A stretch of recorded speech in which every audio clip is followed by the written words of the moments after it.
বিসমিল্লাহির রহমানির রহিম। আসসালামু আলাইকুম। আজকে আমি পেশোয়ারি বিফ রান্না করব। বাই দ্য ওয়ে, আমি মাহমুদা খানম, মাহমুদা ডান থেকে সবাইকে স্বাগতম।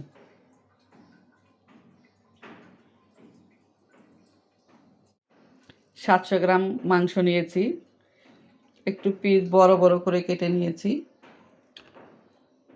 মাংসগুলো পরিষ্কার করে পানি পাল্টিয়ে পাল্টিয়ে ধুয়ে নিয়েছি।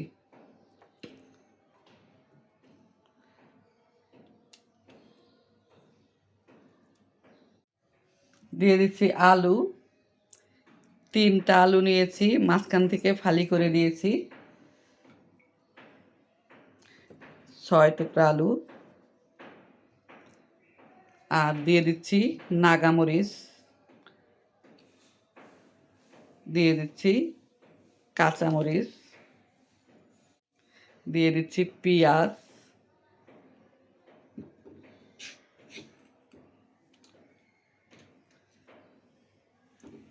আর এখানে আছে জিরা বাটা আর আদা রসুন বাটা দিয়ে দিচ্ছি।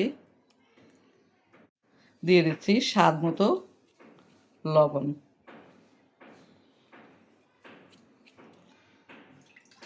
লবণ দিয়ে দিলাম। দিয়ে দিচ্ছি পেঁয়াজ বেরেস্তা। পেঁয়াজ বেরেস্তাটা আমি একেবারে লাল করি নাই, গোল্ডেন করে পেঁয়াজ বেরেস্তা ভেজে নিয়েছি, দিয়ে দিলাম। দিয়ে দিচ্ছি 1 চামচ গরম মশলা, দিয়ে দিচ্ছি পানি।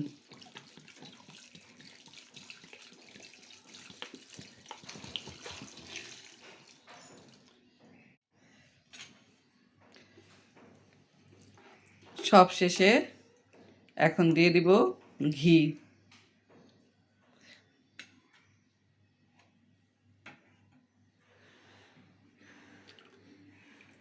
দিয়ে দিলাম ঘি।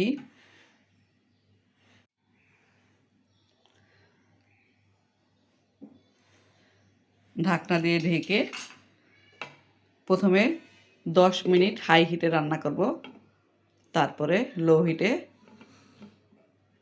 রান্না করব। পেশোয়ারি বিফ রান্না অলমোস্ট ডান। 1 ঘন্টা ধরে আমি রান্না করলাম। মাংস আলু ভালোভাবে সিদ্ধ হয়ে গিয়েছে। কিছুক্ষণ পরে আমি সার্ভিং বলে নিয়ে নিব।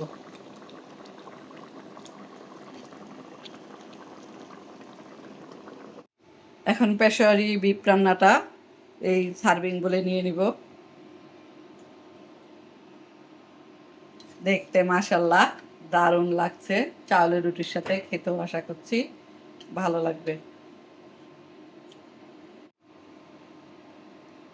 এখন উপর থেকে ঘি ছড়িয়ে দিব।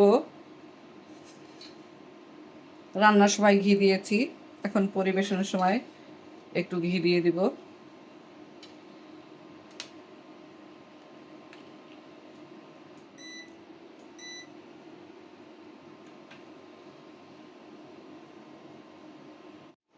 গরম গরম চাউলের রুটি বানিয়েছি আর সাথে পেশোয়ারি বিফ। সবাই ভালো থাকবেন, সুস্থ থাকবেন। ফিরে আসবো নতুন কোনো রেসিপি নিয়ে। আল্লাহ হাফেজ। আসসালামু আলাইকুম।